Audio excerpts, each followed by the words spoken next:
Good evening, ladies and gentlemen.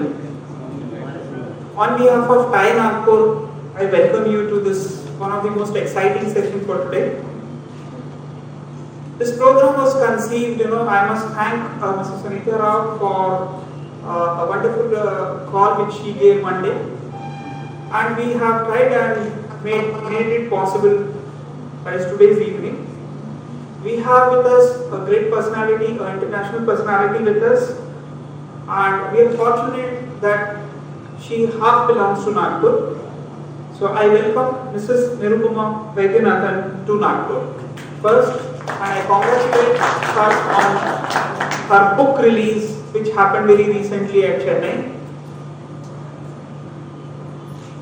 Nirupama Vaidyanathan is an international tennis player from Coimbatore, India. She became first Indian woman to win a round at Grand Slam event in 1998. She started playing tennis at the age of 5 and was influenced very much by her cousins K.G. Ganesh and K.G. Ramesh, who were some of the best in India, and brother Ganesh also played at top level tennis. In her first ever national under-12 event, she reached semi-final and went on to win first national title at under 14 age group, and at 30, when she was 30. 1 year later, in 1991, she won the national women's title at the age of 14, and from then on had an unbeaten record in India. She was never beaten at national level. She won national women's tennis title in 92, 93, 94 and 95 and 96. At the age of 18, she climbed to 450th in international ranking, and next year she won major title in Germany, beating one of the top players who was under 100 in ranking and rose to 180th in world ranking. In USA, in 1997, she trained with David O'Meara, who was the former coach of Lionel Race for 2 years. She became first Indian woman in the modern era to win a round at Grand Slam. Between 1999 to 2003, she was part of expert commentary team along with Vijay Amrutraj for ESPN Star Sports, one of Asia's biggest TV networks, for Wimbledon, US Open and other Grand Slam events. She was #1 player in India for 10 years and has participated in Asian Games, Federation Cup, South Asian Federation Games, World Youth Club, and led India in Asia Group 1 in Federation Cup. She was bronze medalist at Asian Games in 1998 in mixed doubles event along with Mahesh Bhupati. She was triple gold medalist at SAF Games in Chennai. So I welcome Mrs. Nirupama Vaidyanathan for this particular program, and we are fortunate to have her. And I would request her to take the honors and share her experiences about her tennis journey as well as the entrepreneurial startup which she has undertaken, where around 200 kids are undergoing training at her center in California. Now she has shifted her base to Florida. Again, she intends to do a lot of work there also, particularly for budding tennis players. So welcome ma'am to Nagpur. I would request our President Mr. Rahul Dixit to present a floral bouquet to welcome Mrs. Nirupama.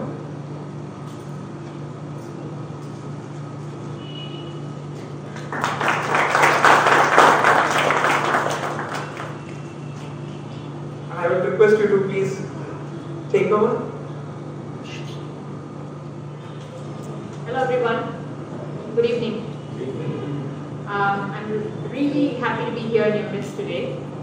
This was a very short trip to Nagpur, and I'm really honored that you all invited me to come and speak about entrepreneurship and my journey in the world of tennis coaching and how I set up my business.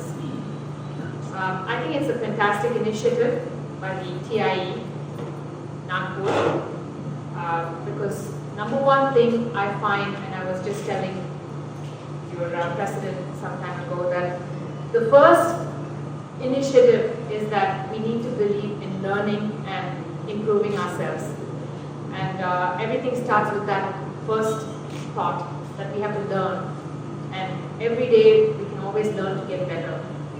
I'd like to begin this conference with a quote from a former top-class tennis player, Martina Navratilova. She's won over 40 Grand Slam titles, but she still said, I still have so much to learn. So I'd like to start this conference with that one quote. When I first started teaching, I had absolutely no credentials in coaching. I had played top-level tennis. I had seen people play top-level tennis. I had been to Grand Slams. I had mingled with top players. I had commentated with Vijay Amitraj, Brad Gilbert, Darren Cahill, so many people. But I still did not have the credentials to teach. And first thing that I wanted to talk about when I thought about coaching was that I needed to get accredited. So the number one thing I did was to go ahead, and there is an organization in the US we call USPTR, which is the United States Professional Tennis Registry. They basically accredit you with the credentials. They let you know what you need to do. You need to take tests and get the accreditation to be a coach. So after undergoing about 3 or 4 days of training, it was not rocket science. It's not something that was new to me. I knew most of these things already. But to have that card that said level 1 coach, it really did make a difference because it added credibility to what I wanted to do. So for the first thing, I feel like before starting up anything, we need to make sure we accredit ourselves. The next step for me was the vision. What did I want to do? I mean, I had been a tennis player, I had done some commentary. Did I want to just set up a small academy, just help some of my friends? Or did I want to really grow in terms of clientele, in terms of helping people? One thing I knew was, I wanted to help kids get better in their tennis. This is something, I had the expertise, but what was my vision? Where did I want to go with this? So at that time, I really decided that I would set up a tennis academy and I would train youngsters in the beginning to start with. Eventually it moved on to adults as well, but I understood that my vision was to help every age and every level of tennis player that there was. So if I wanted to set up a tennis academy, it was going to be the most comprehensive tennis academy that every person, be it a 6 or 7-year-old child or a super senior who's 80 years old, they would come to me or my academy for learning tennis. So that was my vision when I first started this academy. The next thing was communication. Now what do I mean by communication is basically when I had the vision, I spoke to my brother. My brother KV Ganesh, he had also played top level tennis. He had played for clubs in Germany. He had played ATP tournaments. I needed somebody on my side who can help me and support me because when I got accredited and I started teaching, very quickly I had 25 kids on my court. With 25 kids and I being the only coach, I did not feel that I could give the best quality instruction. So I needed help. So I brought my brother in from New York. He was coaching in a tennis academy in New York at that time. And I explained to him that this was my vision. And if he could come here, there's so much potential that we could do this together and he could help me in my vision. So basically getting him on board and getting this whole thing together was what I meant by communication with a partner. Basically I said, I want you to be my partner and I want to do this together. So we had to be on sync with our vision. If he had different thoughts, say if he wanted to only coach the top juniors and not really coach little kids, then we were not on sync. So both of us needed to be having the same vision for us to take this forward. And it just so happened that he had the same vision, so I got lucky a little bit. And then once I got him on board, the vision has to transform into short-term goals. So our short-term goals were, in 1 year, how many clients do we want to have? In 2 years, how many do we want to have? 4 years, how many do we want to have? So we set up goals and we made sure that we were going to have the comprehensive system that we wanted, and every age group would feed into the next age group. So if there were 5-year-old programs, they would feed into a 7-year-old program. So from 5, when they're progressing, they'll go on to a 7-year-old programs, and then on to 10-year-old, and then on and so forth. So every age group was a feed into the next age group. So that was our goal setting. Once we did that, then the next thing came, assessing the market. This was very, very tricky because in Silicon Valley, we also had to work on the demographics. So what do I mean by demographics is, many times, one thing that my brother was very clear about when he had moved to California from New York was that nothing beats geography. So some people might drive 1 hour to come and take a lesson with you, but it's not going to sustain. So you're going to need to work with geography. So number one thing was, how many people were we going to get from a particular location, and try and assess that. And that really worked out very well for us because there was one particular area in California called Saratoga, Cupertino. We had a lot of kids. We found that we had a lot of kids coming from the same area. It was interesting because there would be, many of them were Indians, by the way. And there would be a Holi festival or a Diwali festival, and the next day we would get calls. Can we join your tennis academy? So that was the best marketing we got, because all the people in the parties would be talking to each other. Oh, your child goes here? Oh, let me send my child also here. So it just so happened that all of them belong to the same community, the same area. So for us to set up something there was just a no-brainer. So we started with one program in a Saratoga high school, which was immediately sold out. So that was the number one success that we saw. So then, as far as the feasibility is concerned, we just had to work with in terms of, is this the right place to do it? Are the people going to be able to park to drop their kids there? Do we have lights there? There's so many other things that we have to work in terms of setting up a particular program. So that was the feasibility that we did. And the last thing is the logistics. When you don't have a particular place of business, you have to carry ball hoppers everywhere you go. So the logistical idea about, okay, does this pro of mine have that hopper? Do we have the balls to make sure we have the pro? So there are a lot of things associated with that. We had to plan ahead and make sure that we would, deliver that on time. So those are the things that, in the very first beginning that we had to work with in terms of assessing the market. So then we came up to the execution part. So once we basically narrowed it down from Saratoga, we were kind of forced to look for another option as well. We had Saratoga, which was a successful program during the day, but there were no lights there. So how are we going to attract people who were coming from work who could play at 6:30 or 7 p.m. in the evening? So for that, we had to look for a second location that had lights, so we could have the comprehensive tennis academy that we wanted. So what we did was, I was lucky to find a private country club that was looking for a head pro.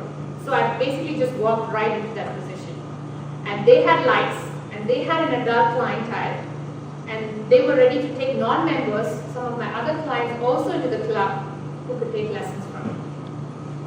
So once we did that, our location was really solved because we had one that had no lights, had another one with lights where we could, really do a comprehensive tennis program for them. Then the second thing also came with knowing your competition. In our area, Saratoga, Cupertino, Santa Clara area and Bay Area, there are about 8 different tennis academies there. And all of them are pretty good. So how were we going to be different from them And how are we going to make a difference? How are we going to make ends meet with having so much competition around us who are already established? So that's when we realized that the market for good basics was still something that was not tapped. There were people who were doing programs for really advanced kids. There were people who were doing programs for just adults. But there were no programs for kids who are starting out, who were given the right basics. So we decided that that would be our niche market. Despite the fact that I wanted the whole comprehensive system, we basically understood that giving the right basics will get us more clients. And that, when we grow up in India, we always have right basics. I mean, starting from your maths teacher to everyone, they give you the right basics. I learned my English in a convent. They really taught me really well. So that goes a long way. But knowing your competition, that's so important, because after understanding all the academies in the area, we decided that we could actually exist by giving something different for the clients. Next thing, this was one of the most difficult things, hiring the right people. This was way more difficult than it sounds, because to have somebody who is accomplished or at least having the right credentials and to be in the same sync as you in terms of your vision was very hard. But we were lucky in finding at least about 5 or 6. At that time, we started off with about 2 to 3 different pros to help us out. Because what happens is, when you're on a tennis court, if you have more than 6 people with you teaching, when you're doing a group lesson, if you have more than 6 people with you, it's very difficult to teach. You have no idea what's going on, let me tell you that. You can say all those things, but it's very hard to really pay attention to anybody if there are more than 6 to 7 people. So basically, we knew we could teach simultaneously if we had the kids, as long as there were other people to help us out and who were doing the same thing. So there will be an instance where my brother, myself, there'll be 2 other pros, and all the courts will have 6, 6, 6, and 6. So we'll have so many 4 courts of instruction going on simultaneously. So for that, at least, we needed to hire good people. Then comes the rules of engagement. Basically, we had to also kind of lay down the rules as to what were we ready to compromise with. We were not ready to compromise with quality. We wanted to do everything ethically. For example, I'm sure you're aware of these kind of scenarios where somebody wants to be in a higher court.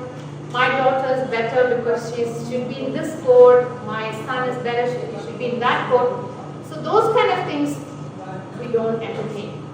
It's your merit who gets you in which court you belong to. So that's something, those are the rules of engagement that we had to put it down to make sure that we do a good enough job. The minute, for example, we always have this issue where there's a slightly older child who has never played tennis. And some of the older kids are all playing tournaments. But the next court has kids this age. Now where do I put this older boy who has never played tennis? It's a very difficult call. Right before we even begin, we tell him it's going to be the merit that's going to get him to the court that he belongs. It's not the age, it's not a social thing that we are doing here. They're here to learn tennis, and then we're trying to maintain quality here. So those are the kind of the rules of engagement that I was talking about. Then comes the cost setting. This is also a very, very tricky thing, because there were some areas where there were people who were charging much higher, and then there were areas where there were these parks and recreation in the US is very, very, very popular. Many of the parks will charge a much smaller amount for lessons, and they have people who are high school kids teaching these classes. So obviously they're able to make ends meet with that. But we decided that we were not going to go overboard with prices, but we were going to hire good professionals to teach also. So we went for the mid-market range, where we could deliver quality, but at the same time be able to